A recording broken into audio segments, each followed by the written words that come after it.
So what I can tell you right now is the Pawtucket Police received a call at about 2:28, 2:30 this afternoon that we had an active shooter at Lynch Arena.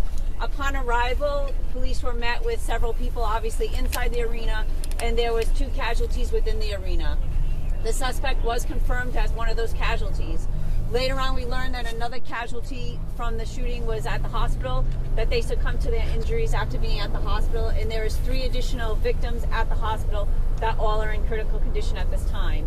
It appears that this was a targeted event, that it may be a family dispute. We cannot release the names of the victims because obviously we want to speak to the family, make sure that the family is well aware of what happened before we release that information publicly. We have several witnesses that are at the station, so we're going to put together a story before we release information to make sure that the information put out there is accurate and correct, and there's nobody. Chief, the 4 victims that are hospitalized, were they hospitalized because they may have been trampled or pushed down, but they actually were not shot?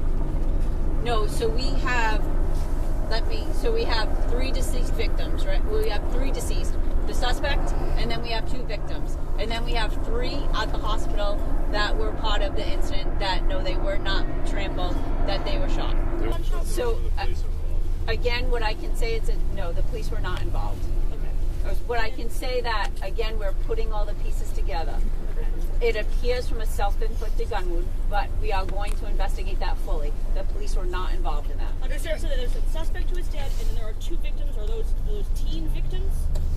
I'm not releasing their ages, but it appears that they're both adults. Are they both related to the suspect? Again, I'm trying to... I understand. We appreciate it. We're just trying to get information.